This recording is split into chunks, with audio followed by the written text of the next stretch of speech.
श्रीगोपालसहस्रनामस्तोत्रम् ध्यानम्। कस्तूरीतिलकम् ललाटपटले वक्षस्थले कौस्तुभम्, नासाग्रे वरमौक्तिकम् करतले वेणुः करे कङ्कणम्, सर्वाङ्गे हरिचन्दनम् सुललितम् कण्ठे च मुक्तावली, गोपस्त्री परिवेष्टितो विजयते गोपालचूडामणिः। स्तोत्रम्। ॐ क्लीं देवः कामदेवः कामबीजशिरोमणिः, श्रीगोपालो महीपालः सर्ववेदाङ्गपारगः, धरणीपालको धन्यः पुण्डरीकः सनातनः, गोपतिर्भूपतिः शास्ता प्रहर्ता विश्वतोमुखः, आदिकर्ता महाकर्ता महाकालः प्रतापवान्, जगज्जीवो जगद्धाता जगद्भर्ता जगद्वसुः, मत्स्यो भीमः कुहूभर्ता हर्ता वाराहमूर्तिमान्, नारायणो हृषीकेशो गोविन्दो गरुडध्वजः, गोकुलेन्द्रो महाचन्द्रः शर्वरी प्रियकारकः, कमलामुखलोलाक्षः पुण्डरीकशुभावः, दुर्वासाः कपिलो भौमः सिन्धुसारङ्गसङ्गमः, गोविन्दो गोपतिर्गोत्रः कालिन्दी प्रेमपूर्वकः, गोपस्वामी गोकुलेन्द्रो गोवर्धनवरप्रदः, नन्दादिगोकुलत्राता दाता दारिद्र्यभञ्जनः, सर्वमङ्गलदाता च सर्वकामप्रदायकः, आदिकर्ता महीभर्ता सर्वसागरसिन्धुजः,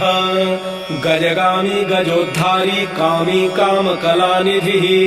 कलङ्करहितश्चन्द्रो बिम्बास्यो बिम्बसत्तमः, मालाकारः कृपाकारः कोकिलास्वरभूषणः, रामो नीलाम्बरो देवो हलिदुर्दममर्दनः, सहस्राक्षपुरीभेत्ता महामारी विनाशनः, शिवः शिवतमो भेत्ता बालारातिप्रपूजकः, कुमारी वरदायी च वरिण्यो मीनकेतनः, नरो नारायणो धीरो राधापतिरुदारधीः, श्रीपतिः श्रीनिधिः श्रीमान् मापतिः प्रतिराजः, वृन्दापतिः कुलग्रामी धामी ब्रह्म सनातनः, रेवतीरमणो रामश्चञ्चलश्चारुलोचनः, रामायण शरीरोऽयं रामी रामः श्रियःपतिः, शर्वरः शर्वरी शर्वः सर्वत्र शुभदायकः, राधा राधयितो राधी राधा चित्तप्रमोदकः, राधारति सुखोपेतो राधा मोहन तत्परः, राधावशीकरो राधा हृदयाम्भोज षट्पदः, राधालिङ्गन सम्मोहो राधानर्तन कौतुकः, राधा सञ्जात सम्प्रीति राधा काम फलप्रदः, वृन्दापतिः कोशनिधि कोकशोक विनाशकः, चन्द्रापतिश्चन्द्रपतिश्चण्डकोदण्डभञ्जनः, रामो दाशरथी रामो भृगुवंश समुद्भवः, आत्मा रामो जितक्रोधो मोहो मोहान्धभञ्जनः, वृषभानुर्भवो भावः काश्यपिः करुणानिधिः, कोलाहलो हलीहाली हेलीहलधरप्रियः, राधामुखाब्जमार्तण्डो भास्करो रविजो विधुः, विधिर्विधाता वरुणो वारुणो वरुणीप्रियः, रोहिणी हृदयानन्दी वसुदेवात्मजो बली, नीलाम्बरो रौहिणेयो जरासन्धवधूमलः, नागो नवाम्भो विरुदो वीरः वरदो बली, गोपथो विजयी विद्वान् शिपिविष्टः सनातनः, परशुराम वचोग्राही वरग्राही श्रृगालः, दमघोषोपदेष्टा च रथग्राही सुदर्शनः, वीरपत्नीय शस्त्राता जराव्याधिविघातकः, द्वारकावास तत्त्वज्ञो हुताशन वरप्रदः, यमुना वेग संहारी नीलाम्बरधरः प्रभुः, विभो शरासनो धन्वी गणेशो गणनायकः, लक्ष्मणो लक्ष्मणो लक्ष्यो रक्षो वंश विनाशनः, वामनो वामनीभूतो वमनो वमनारुहः, यशोदानन्दनः कर्ता यमलार्जुन मुक्तिदः, उलूखली महामानी दामबद्धा वैषमी, भक्तानुकारी भगवान् केशवोचलधारकः केशिहा मधुहा मोहि वृषासुरविघातकः अघासुरविनाशी च पूतना मोक्षदायकः कुब्जा विनोदी भगवान् कंसमृत्युर्महामखी अश्वमेधो वाजपेयो गोमेधो नरमेधवान् कन्दर्पकोटिलावण्यश्चन्द्रकोटिसुशीतलः रविकोटिप्रतीकाशो वायुकोटिमहाबलः ब्रह्मा ब्रह्माण्डकर्ता च कमलावाञ्छितप्रदः कमलाक्षश्च कमलामुखलोलुपः कमलाव्रतधारी च कमलाभः पुरन्दरः सौभाग्याधिकचित्तोऽयं महामायी महोत्कटः तारकारिः सुरत्राता मारीच क्षोभकारकः विश्वामित्रप्रियोतान्तो रामो राजीवलोचनः लङ्काधिपकुलध्वंसी विभीषणवरप्रदः सीतानन्दकरो रामो वीरो वारिधिबन्धनः खरदूषणसंहारी साकेतपुरवासनः चन्द्रावलीपतिः कूलः केशी कंसवधोमरः माधवो मधुहा माध्वी माध्वीको माधवो मधुः मुञ्जाटवी गाहमानो धेनुकारिर्धरात्मजः वंशीवटविहारी च गोवर्धनवनाश्रयः तथा तालवनोद्देशी भण्डारी वनशङ्खः तृणावर्तकथाकारी वृषभानुसुतापतिः राधाप्राणसमो राधा वदनाब्ज मधुव्रतः गोपरञ्जनदैवज्ञो लीलाकमलपूजितः क्रीडाकमलसन्दोहो गोपिकाप्रीतिरञ्जनः रञ्जको रञ्जनो रङ्गो रङ्गीरङ्गमहीरुहः कामः कामारिभक्तोऽयं पुराणपुरुषः कविः नारदो देवलो भीमो बालो बालमुखाम्बुजः अम्बुजो ब्रह्मसाक्षी च योगी दत्तवरो मुनिः ऋषभः पर्वतो ग्रामो नन्दी पवनवल्लभः पद्मनाभः सुरज्येष्ठो ब्रह्मा रुद्रो हि भूषितः गणानां त्राणकर्ता च गणेशो ग्रहिलो ग्रही गणाश्रयो गणाध्यक्षः क्रोडीकृतजगत्त्रयः यादवेन्द्रो द्वारकेन्द्रो मथुरावल्लभो धुरी भ्रमरः कुन्तली कुन्ती सुतरक्षी महामखी यमुना वरदाता च काश्यपस्य वरप्रदः शङ्खचूडवधोत्तामो गोपीरक्षणतत्परः पाञ्चजन्यकरो रामी त्रिरामी वनजोज्जयः फाल्गुनः फाल्गुनः सखो विराधवधकारकः रुक्मिणी प्राणनाथश्च सत्यभामां प्रियङ्करः कल्पवृक्षो महावृक्षो दानवृक्षो महाफलः अंकुशो भूसुरो भामो भामको भ्रामको हरिः सरलः शाश्वतो वीरो यदुवंशी शिवात्मकः प्रद्युम्नो बलकर्ता च प्रहर्ता दैत्यः प्रभुः महाधनो महावीरो वनमाला विभूषणः तुलसीदाम शोभाढ्यो जालसन्धर विनाशनः शूरः सूर्यो मृकण्डश्च भास्करो विश्वपूजितः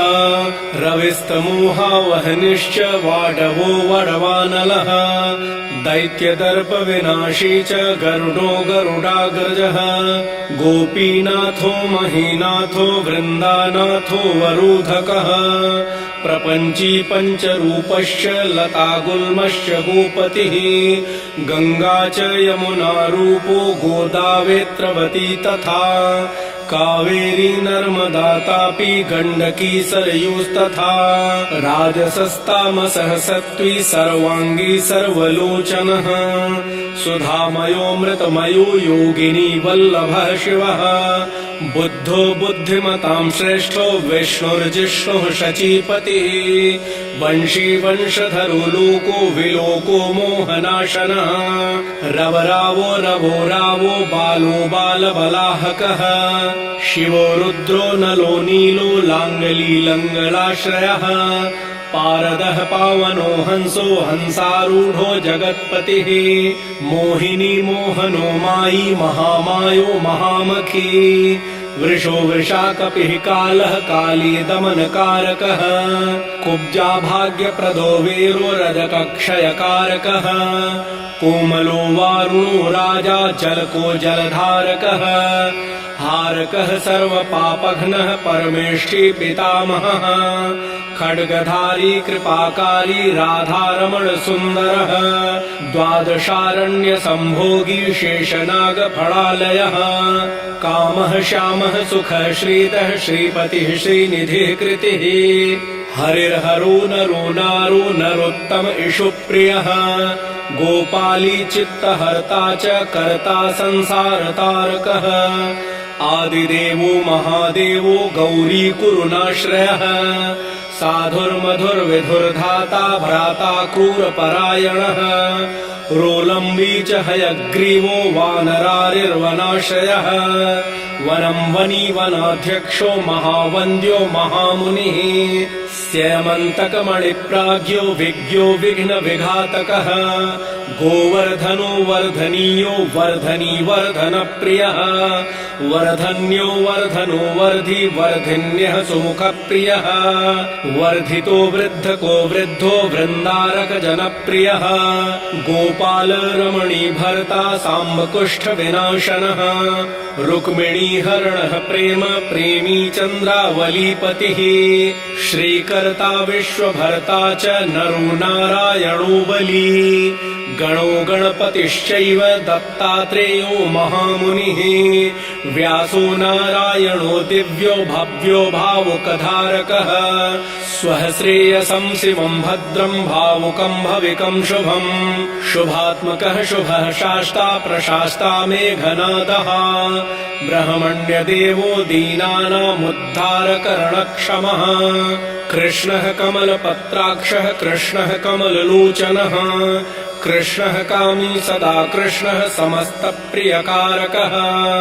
नन्दो नन्दी महानन्दी मादी मादनकः किली मिली हिली गिली गोली गोलो गोलालयो गुली गुग्गुली मारकी शाखी वटः पिप्पलकः कृते म्लेक्षः कालहर्ता च यशोदायश एव च अच्युतः केशवो विष्णुः हरिः सत्यो जनार्दनः हंसो नारायणो लीलो नीलो भक्तिपरायणः जानकी वल्लभो रामो विरामो विघ्ननाशनः सहस्रांशुर्महाभानुर्वीरबाहुर्महोदधिः समुद्रोऽब्धिकूपारः पारावारः सरित्पतिः गोकुलानन्दकारी च प्रतिज्ञा परिपालकः सदा रामः कृपारामो महारामो धनुर्धरः पर्वतः पर्वताकारो गयो गेयो द्विजप्रियः कम्बलाश्वतरो रामो रामायण प्रवर्तकः द्यौर्दिवो दिवसो दिव्यो भव्यो भावि भयापहः पार्वती भाग्य सहितो भ्राता लक्ष्मी विलासवान् विलासी साहसी सर्वी गर्वी गर्वित लोचनः मुरारिर्लोकधर्मज्ञो जीवनो जीवनान्तकः यमो यमारिर्यमनो यामी याम विधायकः वंशुली पांसुः पाण्डुरर्जुनवल्लभः ललिता चन्द्रिका माली माली मालाम्बुजाश्रयः अम्बुजाक्षो महायक्षो दक्षश्चिन्तामणिः प्रभुः मणिर्दिन्मणिश्चैव केदारो बदराश्रयः बदरीवन सम्प्रीतो व्यासः सत्यवती सुतः अमरारी निहन्ता च सुधा सिन्धुर्विधूदयः चन्द्रो रविः शिवः शूली चक्री चैव गदाधरः श्रीकर्ता श्रीपतिः श्रीतः श्रीदेवो देवकीसुतः श्रीपतिः पुण्डरीकाक्षः पद्मनाभो जगत्पतिः वासुदेवो प्रमेयात्मा केशवो गरुडध्वजः नारायणः परन्धाम देवदेवो महेश्वरः चक्रपाणिः कलापूर्णो वेदवेद्यो दयानिधिः भगवान् सर्वभूतेषु गोपालः सर्वपालकः अनन्तो निर्गुणोऽनन्तो निर्विकल्पो निरञ्जनः निरञ्जनः निराधारो निराकारो निराभासो निराश्रयः पुरुषः प्रणवातीतो मुकुन्दः परमेश्वरः क्षणवानिः सार्वभौमो वैकुण्ठो भक्तवत्सलः विष्णुर्दामोदरः कृष्णो माधवो मथुरापतिः देवकी गर्भसम्भूतो यशोदावत्सलो हरिः शिवः सङ्कर्षणः शम्भुर्भूतनाथो दिवस्पतिः अव्ययः सर्वधर्मज्ञो निर्मलो निरुपद्रवः निर्वाणनायको नित्यो नीलजीमूतसन्निभः कलाक्षयश्च सर्वज्ञः कमलारूपतत्परः ऋषिकेशः प्रीतवासो वसुदेवप्रियात्मजः नन्दगोपकुमारार्यो नवनीताशनः प्रभुः पुराणपुरुषः श्रेष्ठः शङ्खपाणिः सुविक्रमः अनिरुद्धश्चक्ररथः सारङ्गपाणिश्चतुर्भुजः गदाधरः सुरार्तिघ्नो गोविन्दो नन्दकायुधः वृन्दावनचरः शौर्यर्वेणुवाद्यविशारदः तृणावर्तान्तको भीमो साहसो बहुविक्रमः शकटासुरसंहारी बकासुरविनाशनः धेनुकासुरसंघातः पूतनारिः नृकेसरी पितामहो गुरुः साक्षी प्रत्यगात्मा सदाशिवः अप्रमेयः प्रभुः प्राज्ञो प्रत्यर्कः स्वप्नवर्धनः धन्यो मान्यो भवो भावो धीरः शान्तो जगद्गुरुः अन्तर्यामीश्वरो दिव्यो दैवज्ञो देवता गुरुः क्षीराब्धिशयनो धाता लक्ष्मीवाल्लक्ष्मणाग्रजः धात्रीपतिर्मेयात्मा चन्द्रशेखर पूजितः लोकसाक्षी जगच्चक्षुः पुण्यचारित्रकीर्तनः कोटिमन्मथ सौन्दर्यो जगन्मोहन विग्रहः मन्दस्मित ततमो गोपो गोपिका परिवेष्टितः पुल्लारविन्दनयनश्चाणूरान्ध्रनिषूदनः इन्दीवरदलश्यामो बहिर्बरहावतंसकः मुरलीनिनदाह्लादो दिव्यमाल्याम्बराश्रयः सुकपोलयुगः शुभ्रो युगलः सुललाटकः कम्बुग्रीवो विशालाक्षो लक्ष्मीवांशुभलक्ष्मणः पीनवक्षाश्चतुर्बाहुश्चतुर्मूर्तिस्त्रिविक्रमः कलङ्करहितः शुद्धो दुष्टशत्रुनिबर्हणः किरीटकुण्डलधरः कटकाङ्गदमण्डितः मुद्रिकाभरणोपेतः कटिसूत्रविराजितः मञ्जरीरञ्जितपदः सर्वाभरणभूषितः विन्यस्तपादयुगलो दिव्यमङ्गलविग्रहः गोपिकानयनानन्दः पूर्णचन्द्रनिभाननः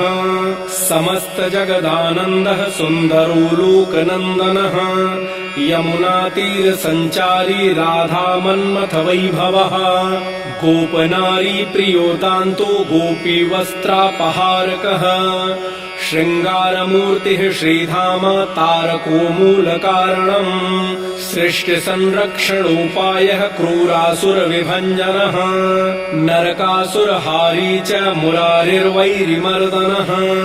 आदितेयप्रियो दैत्य भीकरश्चेन्दुशेखरः जरासन्धकुलध्वंसी कंसारातिः सुविक्रमः पुण्यश्लोकः कीर्तनीयो यादवेन्द्रो जगन्नुतः रुक्मिणीरमणः सत्यभामा जाम्बवती प्रियः मित्रविन्दाग्नजीति लक्ष्मणा समुपासितः सुधाकरकुले जातो अनन्तप्रबलविक्रमः सर्वसौभाग्यसम्पन्नो द्वारिकायामुपस्थितः भद्रासूर्यसुतानाथो लीलामानुषविग्रहः सहस्रषोडशस्त्रीषु भोगमोक्षैकदायकः वेदान्तवेद्यः संवेद्यो वैद्यब्रह्माण्डनायकः गोवर्धनधरो नाथः सर्वजीवदयापरः मूर्तिमान् सर्वभूतात्मा आर्तत्राणपरायणः सर्वज्ञः सर्वसुलभः सर्वशास्त्रविशारदः षड्गुणैश्वर्यसम्पन्नः पूर्णकामो धुरन्धरः महानुभावः कैवल्यदायको लोकनायकः आदिमध्यान्तरहितः शुद्धसात्त्विकविग्रहः असमानः समस्तात्मा शरणागतवत्सलः उत्पत्तिस्थितिसंहार कारणं सर्वकारणम् गम्भीरः सर्वभावज्ञः सच्चिदानन्दविग्रहः विश्वक्सेनः सत्यसन्धः सत्यवान् सत्यविक्रमः सत्यव्रतः सत्यसंज्ञः सर्वधर्मपरायणः आपन्नार्तिप्रशमनो द्रौपदी मानरक्षकः कन्दर्पजनकः प्राज्ञो जगन्नाटकवैभवः भक्तिवश्यो गुणातीतः सर्वैश्वर्यप्रदायकः दमघोषसुतद्वेषी बाणबाहुविखण्डनः भीष्मभक्तिप्रदो दिव्यः कौरवान्वयनाशनः कौन्तेयप्रियबन्धुश्च पार्थस्यन्द्यनसारथिः नारसिंहो महावीरः स्तम्भजातो महाबलः प्रह्लादवरदः सत्यो देवपूज्यो भयङ्करः उपेन्द्र इन्द्रावरजो वामनो बलिबन्धनः गजेन्द्रवरदः स्वामी सर्वदेव नमस्कृतः शेषपर्यङ्कशयनो वैनतेयरथो जयी अव्याहतबलैश्वर्यसम्पन्नः पूर्णमानसः योगेश्वरेश्वरः साक्षी क्षेत्रज्ञो ज्ञानदायकः योगिहृत्पङ्कजावासो योगमाया समन्वितः नादबिन्दुकलातीतश्चतुर्वर्गफलप्रदः शुषुम्णामार्गसञ्चारी देहस्यान्तरसंस्थितः देहेन्द्रियमनः प्राणसाक्षी चेतः प्रसादकः सूक्ष्मः सर्वगतो देही ज्ञानदर्पणगोचरः तत्त्वत्रायात्मको व्यक्तः कुण्डली समुपाश्रितः ब्रह्मण्यः सर्वधर्मज्ञः शान्तो दान्तो गतक्लमः श्रीनिवासः सदानन्दो विश्वमूर्तिर्महाप्रभुः सहस्रशीर्षा पुरुषः सहस्राक्षः सहस्रपात् समस्तभुवनाधारः समस्तप्राणरक्षकः समस्तसर्वभावज्ञो गोपिका प्राणवल्लभः नित्योत्सवो नित्यसौख्यो नित्यश्रीनित्यमङ्गलः व्यूहार्चितो जगन्नाथः श्रीवैकुण्ठपुराधिपः पूर्णानन्दघनीभूतो गोपवेशधरो हरिः कलापकुसुमश्यामः कोमलः शान्तिविग्रहः गोपाङ्गनावृतोऽनन्तो वृन्दावनसमाश्रयः वेणुवादरतः श्रेष्ठो देवानां हितकारकः बालक्रीडासमासक्तो नवनीतस्य तस्करः गोपालकामिनीजारश्चोरजारशिखामणिः परञ्ज्योतिः पराकाशः परावासः परिस्फुटः अष्टादशाक्षरो मन्त्रो व्यापको लोकपावनः सप्तकोटिमहामन्त्र शेखरो देवशेखरः विज्ञानज्ञानसन्धानस्तेजो राशिर्जगत्पतिः भक्तलोकप्रसन्नात्मा भक्तमन्दारविग्रहः भक्तदारिद्र्यदमनो भक्तानां प्रीतिदायकः भक्ताधीनमनः पूज्यो भक्तलोकशिवङ्करः भक्ताभीष्टप्रदः सर्वभक्ताघौघनिकृन्तनः अपारकरुणासिन्धुः भगवान् भक्ततत्परः। इति श्रीसम्मोहनतन्त्रे पार्वतीश्वरसंवादे गोपालसहस्रनामस्तोत्रम् सम्पूर्णम्। जय श्री कृष्ण।